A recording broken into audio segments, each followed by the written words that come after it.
আমরা জানি যে ড্যাপে 46% ফসফরাস থাকে এবং টিএসপি তেও ওই 46% ফসফরাস থাকে। আমাদের পেঁয়াজ চাষের ক্ষেত্রে এই ডিএপি বা টিএসপি এটি আমাদের দেওয়ার প্রয়োজন হবে 28 থেকে 30 কেজি পরিমাণ। বেশ ভালো পরিমাণ এই ফসফরাস সার দেওয়া লাগে পেঁয়াজ চাষের সময়। তো সেক্ষেত্রে আমরা ডিএপি দিলেও যতটুকু পরিমাণে ফসফরাস পাচ্ছি ঠিক ততটুকু পরিমাণ টিএসপি দিলেও একই পরিমাণ ফসফরাস পাচ্ছি। ডিএপি দিলে কি হচ্ছে, আমরা এখানে 18% নাইট্রোজেন পাচ্ছি, অর্থাৎ ইউরিয়াতে আমরা নাইট্রোজেন পাই, সেই নাইট্রোজেনটা আমরা ডিএপি তেও পাচ্ছি। কিন্তু টিএসপি যদি আমরা দিই আমরা কিন্তু নাইট্রোজেন পাচ্ছি না। সেক্ষেত্রে আমাদের দেখা যাচ্ছে এই 30 কেজি ডিএপি দিলে আমরা এখানে 8 কেজি পরিমাণ ইউরিয়া সারের কাজ হবে। আসসালামু আলাইকুম প্রিয় কৃষক ভাইরা এবং কৃষিপ্রেমী বন্ধুরা, আশা করি আপনারা সবাই ভালো আছেন। আমি কৃষিবিদ এস.এম. ফজলে রাব্বী বাঁধন, আমার চ্যানেলের পক্ষ থেকে আপনাদের সবাইকে জানাই আন্তরিক শুভেচ্ছা এবং অভিনন্দন। বাংলাদেশের প্রায় সব স্থানেই এবং আমাদের পার্শ্ববর্তী দেশ ভারতের ওয়েস্ট বেঙ্গলে বিশেষ করে প্রচুর পরিমাণে পেঁয়াজ চাষ করে থাকেন আমাদের চাষি ভাইরা। তো আমার যেই চ্যানেলে ভিডিওগুলো আমি দেই, বিশেষ করে গত কয়েকদিনে এই পেঁয়াজ চাষের ব্যাপারে জানতে চেয়ে অনেক চাষি ভাইরা আমাকে অনুরোধ করেছেন নতুন একটি ভিডিও করার জন্য, সেজন্য আজকে ভিডিওটি নিয়ে আপনাদের সামনে আসা। তো আজকে যে ভিডিওটি আমি করছি সেটাতে আমি পেঁয়াজ চাষে সার ও সেচ ব্যবস্থাপনা সম্পর্কে আলোচনা করব এবং পরবর্তী ভিডিওতে পেঁয়াজের বিভিন্ন প্রকার যেই কীটপতঙ্গ সহ যত রোগবালাই হয় সেই বিষয়গুলো নিয়ে এবং সেগুলো সমাধান কিভাবে আমরা করব সেটা নিয়ে আলোচনা করব। তাহলে আসুন আমরা আজকের আলোচনাটি আমরা শুরু করে দেই। পেঁয়াজ চাষের ক্ষেত্রে কিভাবে আমরা সেচ প্রদান করব এবং সার দিব। প্রথমেই আমরা আসি যে আমরা যখন সেচ চাষটি দিব, অবশ্যই পেঁয়াজ চাষের ক্ষেত্রে চাষ দিবেন অন্তত পক্ষে 4 থেকে 5 বার, দিয়ে মাটিটা খুব ভালো করে ঝুরঝুরে করে নিতে হবে পেঁয়াজ চাষ করার সময়, এটা খুব ভালো করে খেয়াল রাখবেন। এবং শেষ চাষ যখন আমরা দিব, সেই শেষ চাষের সময় আমাদের যে সারগুলো সবচেয়ে বেশি প্রয়োজন হবে সেটা হলো গোবর বা জৈব সার।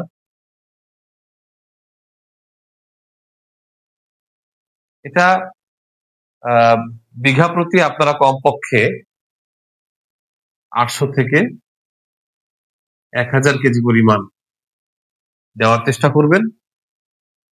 দ্বিতীয়ত আমরা দিব ড্যাপ সার অর্থাৎ ডিএপি, আর তৃতীয়ত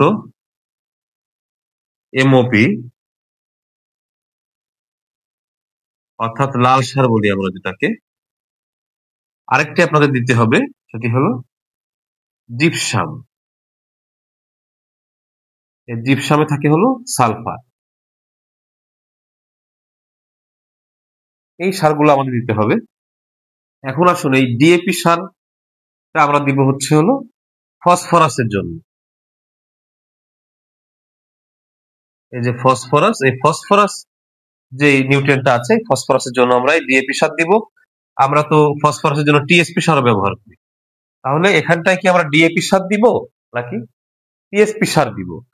এটা কিন্তু একটা গুরুত্বপূর্ণ প্রশ্ন। পেঁয়াজ চাষের ক্ষেত্রে আমরা ডিএপি সার দিব। কেন ডিএপি সার দিব টিএসপি সার না দিয়ে, সেটা একটু আপনাদের সংক্ষেপে বলি। আমরা কিন্তু সেচ চাষের সময় কোনো ইউরিয়া সার দিচ্ছি না। সাধারণত সেচ চাষের সময় ইউরিয়া সারটা না দিয়াই ভালো। ইউরিয়া সার আসলে আমরা অনেকেই জানি, অনেকেই হয়তো আবার জানি না যে ইউরিয়া 7 থেকে 8 দিন সর্বোচ্চ পরিমাণ মাটি থাকে, তার বেশি আর থাকে না।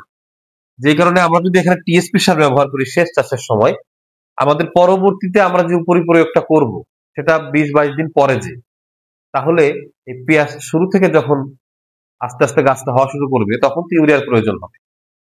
তাহলে আমাদের পেঁয়াজ চাষের ক্ষেত্রে শেষ চাষে আমাদের নাইট্রোজেন বা ইউরিয়া প্রয়োজন সীমিত পরিমাণে। এখন আমরা যদি টিএসপি ব্যবহার করি তাহলে টিএসপির পাশাপাশি আমাদের ইউরিয়া সারও দিতে হবে। যেমন ধরুন আমরা যদি এখানে টিএসপি বা ড্যাপ, আমরা জানি যে ড্যাপে 46% ফসফরাস থাকে এবং টিএসপি তেও ওই 46% ফসফরাস থাকে। আমাদের পেঁয়াজ চাষের ক্ষেত্রে এই ডিএপি বা টিএসপি এটি আমাদের দেওয়ার প্রয়োজন হবে 28 থেকে 30 কেজি পরিমাণ। বেশ ভালো পরিমাণ এই ফসফরাস সার দেওয়া লাগে পেঁয়াজ চাষের সময়। তো সেক্ষেত্রে আমরা ডিএপি দিলেও যতটুকু পরিমাণে ফসফরাস পাচ্ছি, ঠিক ততটুকু পরিমাণ টিএসপি দিলেও একই পরিমাণ ফসফরাস পাচ্ছি। ডিএপি দিলে কি হচ্ছে, আমরা এখানে 18% নাইট্রোজেন পাচ্ছি, অর্থাৎ ইউরিয়াতে আমরা নাইট্রোজেন পাই, সেই নাইট্রোজেনটা আমরা ডিএপি তেও পাচ্ছি। কিন্তু টিএসপি যদি আমরা দিই, আমরা কিন্তু নাইট্রোজেন পাচ্ছি না। সেক্ষেত্রে আমাদের দেখা যাচ্ছে এই 30 কেজি ডিএপি দিলে আমরা এখানে 8 কেজি পরিমাণ ইউরিয়া সারের কাজ হবে। তাহলে যদি আমরা সেখানে টিএসপি দিই, তাহলে এখানে আমাদের অতিরিক্ত 8 কেজি পরিমাণ যোগ করা লাগে ইউরিয়া সার। সেক্ষেত্রে এই ইউরিয়াটা দেখা যায় 7-8 দিনের বেশি থাকে না। কিন্তু আমরা যদি ডিএপি দিই, তাহলে ডিএপির যে নাইট্রোজেনটা, এটাও যে মাটিতে খুব বেশি দিন থাকে তা না, কিন্তু এই ডিএপি থেকে নাইট্রোজেনটা স্লো রিলিজ হয়, মানে ধীরে ধীরে রিলিজ হয়, যে কারণে এখানে নাইট্রোজেন প্রায় 12 থেকে 14 দিন পর্যন্ত থাকে মাটিতে। এটা কাজে লাগে গাছে, যেই কারণে আমরা পেঁয়াজ চাষের ক্ষেত্রে বিশেষ করে আমরা ফসফরাসের উৎস হিসেবে আমরা টিএসপি না দিয়ে আমরা ডিএপি সারটা দিব। আশা করি বিষয়টি আপনারা বুঝতে পেরেছেন। এই জন্য ডিএপি সার আমরা দিব 28 থেকে 30 কেজি পরিমাণ। সেক্ষেত্রে আমরা নাইট্রোজেনও 8 কেজির মতো পেয়ে যাব, তাতে এই ডিএপিতেই পেয়ে যাব। এমওপি বা লাল সার যেটা, এটা দিবেও আমরা 18 থেকে 22 কেজি পরিমাণ, বা এভারেজ আপনি 20 কেজি দিয়ে দিবেন এরকম। জিপসামটা দিব আমরা 12 কেজি পরিমাণ। এগুলো হলো বিঘা প্রতি বিঘায় কোন সার কতটুকু দিব, সেই হিসাবটি এখন আমরা এতক্ষণ আলোচনা করলাম। এটি হলো আমাদের শেষ চাষ, যখন আমরা দিব ঠিক তার আগ মুহূর্তে এই সারগুলো এভাবে দিয়ে আমাদের শেষ চাষ দিয়ে দিতে হবে। তারপরে আমরা পেঁয়াজ রোপণ করব নিয়ম অনুযায়ী, সেচ দিব। এখন পরবর্তী সারের ডোজ গুলো কেমন হবে এবং কতদিন পর পর আমরা দিব, সেটা নিয়ে একটু কথা বলি আমরা।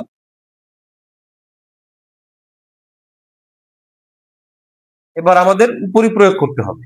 শেষ চাষের সময় তো আমরা যেটি সার দেওয়া মাটির সঙ্গে দিয়ে দিলাম। এবার পরবর্তী সময় ধাপে যে কাজগুলো, সেগুলো হলো সারের উপরিপ্রয়োগ। এখন সেই প্রয়োগটা আমরা কখন করব, কোন কোন সার করব, কিভাবে করব। প্রথমত যেটি আমাদের উপরিপ্রয়োগ করতে হবে, সেটা হলো 20 থেকে 22 দিন। কি কি সার আমাদের দিতে হবে? ইউরিয়া দিতে হবে আমাদের 8 থেকে 10 কেজি পরিমাণ। তার সঙ্গে আমাদের পটাশ বা লাল সার বা এমওপি, যেটাই বলেন আপনারা, এটি দিতে হবে 6 থেকে 8 কেজি পরিমাণ। গেল। এই জিনিসটা আপনারা ছিটিয়ে প্রয়োগ করবেন, এই দুটো সার ছিটিয়ে প্রয়োগ করবেন। এর পাশাপাশি স্প্রে করতে হবে একটা। সেটা কেন? মাইক্রো নিউট্রিয়েন্টের জন্য।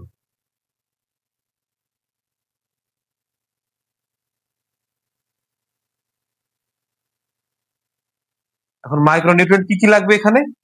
মাইক্রো নিউট্রিয়েন্ট হিসেবে আমরা 3টি উপাদান দিতে পারি এক্ষেত্রে। সেটি হচ্ছে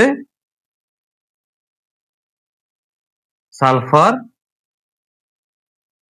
জিঙ্ক এবং বোরন। সালফার হিসেবে আমরা 80% সালফার যেটাকে আমরা বলি, যেমন ধরেন থিওভিট রয়েছে, কম বেশি আমরা এটি ব্যবহার করি। সালফক্স আছে। জিঙ্ক হিসেবে চিলেটেড জিঙ্ক যেটাকে বলা হয়, এই চিলেটেড জিঙ্ক বাজারে বিভিন্ন নামে পাওয়া যায়। চিলেটেড জিঙ্ক নামেও পাওয়া যায়, মনো জিঙ্ক নামে পাওয়া যায়, গ্রো জিঙ্ক নামে পাওয়া যায়, বিভিন্ন নাম এরকম। আর বোরনটাও আমরা দিব সলুবর বোরন। এই সলুবর বোরনটা বিভিন্ন নামে পাওয়া যায়, বোরক্স আকারে পাওয়া যায় আর কি। সেটার নাম সলুবোরন আছে একটি, আরো বিভিন্ন নামের আছে, বিভিন্ন কোম্পানির আছে। তো সালফারটা আমরা দেওয়ার চেষ্টা করব 1 থেকে 2%, অর্থাৎ আমরা আরো সহজ করে দিই, সেটা হচ্ছে 1 থেকে 2 গ্রাম পার লিটার। জিঙ্ক আমরা দিব 0.5 গ্রাম প্রতি লিটারে। বোরনটাও আমরা 0.5 গ্রাম প্রতি লিটার। এই মাত্রায় এই 3টি মাইক্রোনিউট্রিয়েন্ট আমরা একসাথে পানিতে গুলিয়ে স্প্রে করে দিব। এটি হচ্ছে 20 থেকে 22 দিন পর। এবার আমাদের আবার দ্বিতীয়বার উপরি প্রয়োগটা কবে হবে? এই দ্বিতীয়বার উপরি প্রয়োগটা হবে আমাদের 40 থেকে 45 দিনে। যে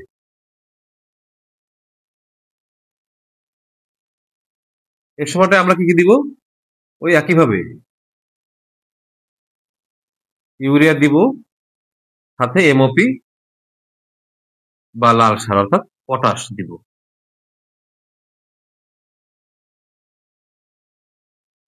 ইউরিয়া দিব 6 থেকে 8 কেজি পরিমাণে, প্রথমবার থেকে একটু কম হবে। আর এই লাল শাকটি আগের মতোই 6 থেকে 8 কেজি পরিমাণে। এবং এর পাশাপাশি আবারও একইভাবে স্প্রে করে দিব সেই সালফার, জিঙ্ক এবং বোরন। যেই মাত্রায় আমরা আগের বার স্প্রে করেছিলাম সেই একই মাত্রায় এই তিনটি উপাদান একসাথে মিশিয়ে আবারও আমরা স্প্রে করে দিব। এটি হলো উপরি প্রয়োগের দ্বিতীয় ধাপটা গেল। এবার তৃতীয় ধাপেও আর একটি উপরি প্রয়োগ আছে, সেটি হলো যখন 55 থেকে 60 দিন বয়স, তখন আমরা শুধুমাত্র পটাশ সার অর্থাৎ এমওপি বা লাল সার যেটা, সেটি আমরা 6 থেকে 8 কেজি পরিমাণ প্রতি বিঘা এই হারে আমরা এই সারটি ছিটিয়ে দিয়ে দিব। অন্য কোনো প্রকার সার আমরা এই সময়টাই দিব না। খুব ভালো করে খেয়াল রাখবেন, যদি আমরা নাইট্রোজেনের পরিমাণ বেশি দিই, নাইট্রোজেন অর্থাৎ কি ইউরিয়া, ইউরিয়া বা নাইট্রোজেনের পরিমাণ যদি আমরা বেশি দেই তাহলে কি হবে? পেঁয়াজের যে বাল্ব সেটি পচে যাবে, তখন কিন্তু আমরা ক্ষতিগ্রস্ত হব। যে কারণে নাইট্রোজেনের মাত্রা অর্থাৎ ইউরিয়ার মাত্রা কোনোভাবে বেশি দেওয়া যাবে না। আমি যে ডোজ গুলো দিয়েছি ঠিক সেই ডোজ অনুযায়ী আপনারা দিবেন। এর চেয়ে পরিমাণে বেশি দিলে কিন্তু পেঁয়াজের বাল্ব ক্ষতিগ্রস্ত হবে। আর এই 55 থেকে 60 দিনের সময় এসে অবশ্যই শুধুমাত্র পটাশ দিবেন। এই পটাশটি কিন্তু পেঁয়াজটিকে রসালো করবে, এটির শেপটিকে সুন্দর করবে, শক্ত করবে। এতে করে পেঁয়াজটি দীর্ঘস্থায়ী হবে, পেঁয়াজ রসালো হবে, ওজন বেশি হবে। অন্য কোনো প্রকার সার দিলে কিন্তু তখন পেঁয়াজ ক্ষতিগ্রস্ত হবে। এটি আপনারা খুব ভালো করে খেয়াল রাখবেন। এটা আমরা সারের হিসাবে মোটামুটি চলে গেলাম। এবার আমরা সেচের জায়গাটা একটু বোঝার চেষ্টা করব যে সেচ ব্যবস্থাপনাটা আমাদের কেমন হবে। সেটি হলো প্রথমে যখন আমরা রোপণ করলাম, রোপণ করার সঙ্গে সঙ্গে একটি সেচ দিতে হবে। পরবর্তী সেচগুলো সপ্তাহে একবার হালকা সেচ। পেঁয়াজে সবসময় আপনারা হালকা সেচ প্রয়োগ করবেন, কখনো গভীরভাবে বা বেশি করে সেচ দিবেন না। যদি গভীর সেচ দেন আপনারা তাহলে সেই ক্ষেত্রে কিন্তু পেঁয়াজে ফাঙ্গাস বা রোগের আক্রমণ হবে এবং পেঁয়াজ কিন্তু পচে যাবে। যেই কারণে আপনারা চেষ্টা করবেন নরমালি 7 দিন পর পর, বা যদি দেখেন যে না মোটামুটি একটু ভেজা আছে মাটি, তাহলে আরো কিছুদিন 10-12 দিন পর পর আপনারা হালকা হালকা করে সেচ দিবেন। যদি শুকিয়ে যায় তাহলে সেই ক্ষেত্রে প্রতি সপ্তাহে একবারই সেচটা দেওয়ার চেষ্টা করতে হবে, এটা খেয়াল রাখবেন। পেঁয়াজ 90 দিনের ফসল। এইভাবে করে আমরা রোপণের পর থেকেই 6-7 দিন বা 10 দিন পর পর পানির মানে মাটিতে পানির উপস্থিতি বুঝে আমরা সেচ দিব। 60 দিন পার হয়ে গেলে অর্থাৎ 60 দিনের পর আর কোনো প্রকার সেচ দেওয়া যাবে না।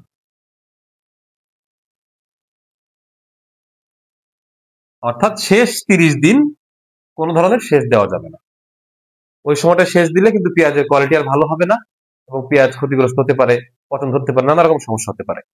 যে কারণে যেমন 55 থেকে 60 দিনের মাথায় সর্বশেষ আমরা সারটা প্রয়োগ করবো শুধুমাত্র পটাশ সার। আর ওই সেচটা ওই সার প্রয়োগের পর পর যে সেচটা আমরা দিব সঙ্গে সঙ্গে, ওটাই আমাদের লাস্ট সেচ। এরপরে আমরা কোনো সেচ দিব না। এরপরে আমরা মাটি শুকনা রাখবো এবং 90 দিন পার হয়ে গেলে আমাদের তখন ফসল হারভেস্ট করার সময় চলে আসবে। প্রিয় বন্ধুরা, আমি আশা করি আপনারা হয়তো বুঝতে পেরেছেন যে পেঁয়াজ চাষের ক্ষেত্রে আমরা কি কি সার কি কি পরিমাণে কোন কোন পরিমাণে কখন কখন আমরা প্রয়োগ করব সেই বিষয়টি বুঝতে পেরেছেন। যদি আপনাদের এই বিষয়ে আরো কিছু বুঝতে বাকি থাকে আপনারা কমেন্ট বক্সে কমেন্ট করবেন, আমি আপনাদের সঙ্গে যোগাযোগ করে কমেন্টগুলো রিপ্লাই দিব।